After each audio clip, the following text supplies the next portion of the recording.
Yes, Kenya. Tamu sana, yes, tamu sana. Yesterday, a group of Azimio women, led by Charity Ngilu, endorsed Martha Karua as the most preferred Raila Odinga's running mate. That was yesterday.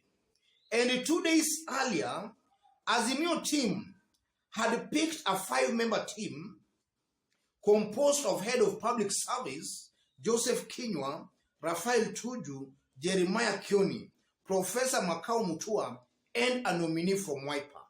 That team was to identify the most preferred or the most favorable running mate for Raila Odinga, after which they'll forward the name to Azimio Council chaired by the President. The Council would then go ahead to appoint or pick a running mate for Raila Odinga. And interestingly enough, that team was to be assisted by 2 aides from Professor Mutai Ngunyi's office. And from where I sit, I honestly believe that the team has so far not identified a running mate based on the criteria that they were given, because they were given some criteria to follow. They were to commission an opinion poll to find the most favored candidate to deputize Raila Odinga. And then the candidate was to be a candidate who was accepted across the 26 parties making up Azimio. And then also the candidate was to be somebody not polarizing. I honestly believe that so far, just 2 days after the appointment of the team, most likely they have not come up with that candidate. But funnily enough, or interestingly enough, Mutai Ngunyi has already let the cat out of the bag. So in this video, I want us to have a look at a tweet by Professor Mutai Ngunyi about Raila's running mate, after which, as usual here, we are just going to dissect that to see exactly the political intrigues as far as Raila Odinga's running mate is concerned.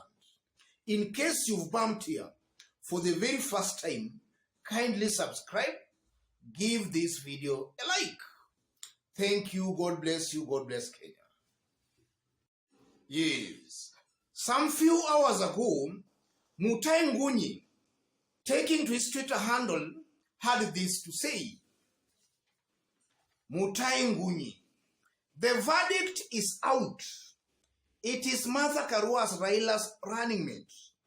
I said it in June 2021, and what I saw then has not changed. She is the one. End of discussion. Thanks to my big sister, Mama Ngilu. That's Mutai Ngunyi's tweet some few hours ago.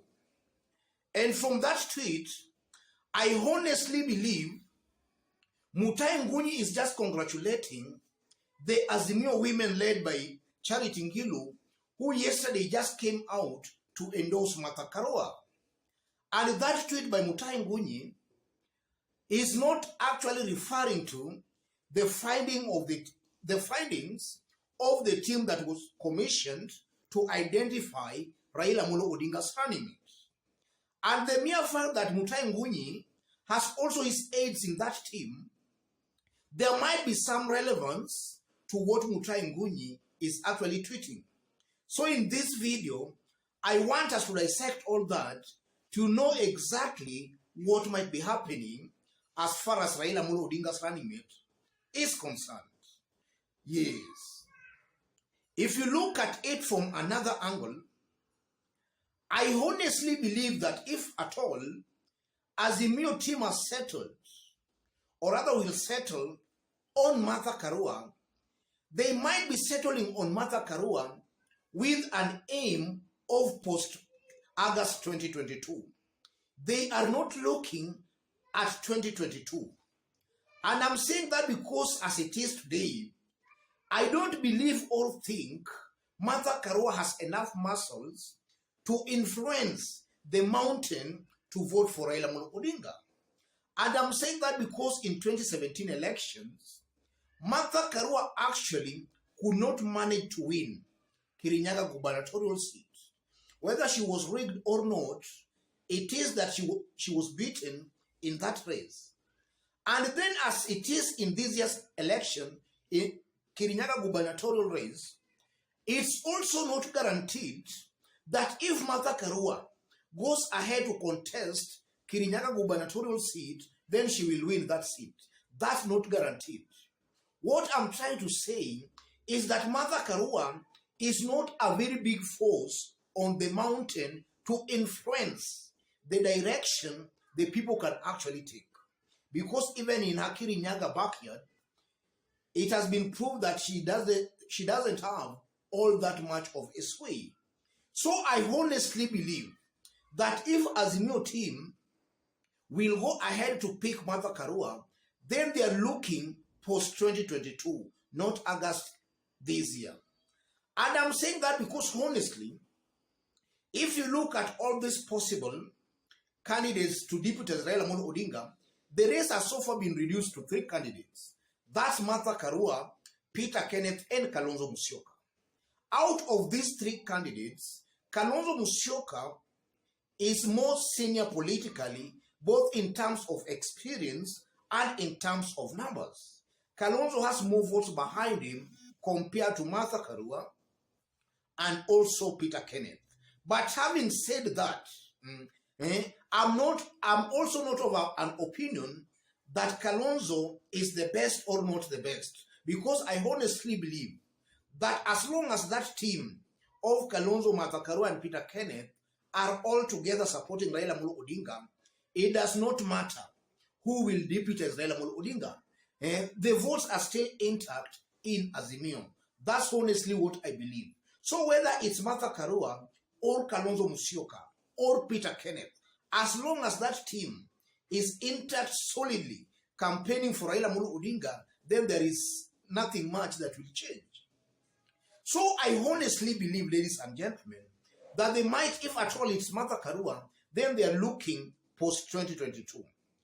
And you know, assuming Martha Karua is picked as Raila Amolo Odinga's running mate, and then as the new team goes on to form government or to win this year's election, I'm seeing a Martha Karua who will be seen as the most senior leader or politician from the mountain. And that will give Martha Karua some muscles to actually influence the mountain ground.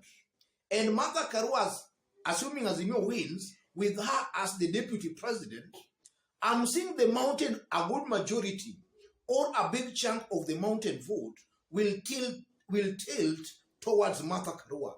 And in that, you will just find Martha Karua actually becoming stronger and stronger. So assuming Raila was to contest for another term, then I'm seeing Martha Karua will actually play a very vital role in helping Raila Amolo Odinga to win the mountain vote, maybe in 2027, assuming Raila Odinga decides to contest again. So Martha Karua most likely, if at all is to be picked, then the arithmetic, the Azimio team is looking beyond 2022. And then having said that again, if you look at Kalonzo Musyoka, why is Kalonzo Musyoka being overlooked? I honestly believe that Kalonzo Musyoka, as much as he might be the best in my own opinion, there are some remarks that Kalonzo has made in the recent days, remarks that honestly are threatening Uhuru Kenyatta and Raila Amolo Odinga. Uhuru Kenyatta and Raila, most likely they want, or rather they want, a government that will function without friction, assuming they win in August.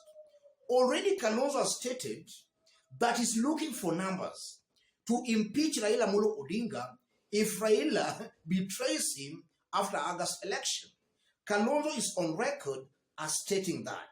So that I know in one way or the other might have scared Raila and Uhuru Kenyatta into believing that if they pick Kalonzo as Raila's running mate, they're most likely going to experience a disjointed, a divided government come August election. we are just going to find a Kalonzo Musyoka maybe going the William Ruto way. William Ruto started campaigns immediately Uhuru Kenyatta was sworn in. So Kalonzo might be, Kalonzo is being overlooked, maybe because of that. The Azimio team, Raila and Uhuru, fears that he's going to antagonize the government, or rather is going to be wrecking the boat from within, or rather from inside. That's one reason that maybe Kalonzo is being disqualified. And on the issue of Peter Kenneth, from where I sit again, a good majority of Kenyans, I honestly believe, and this is, even if an opinion poll was to be done, I'm seeing Peter Kenneth emerging as the most favorable candidate. And I'm saying that based on the recent opinion polls that have been done.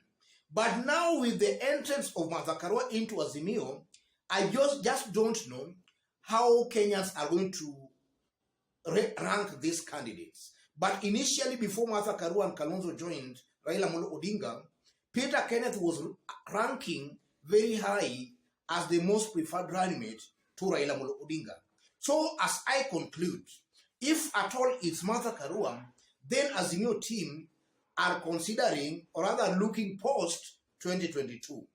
Otherwise, ladies and gentlemen, let me stop there for today. In case you've bumped here and so far you have not yet subscribed, kindly subscribe, give this video a like. Thank you, God bless you, God bless Kenya.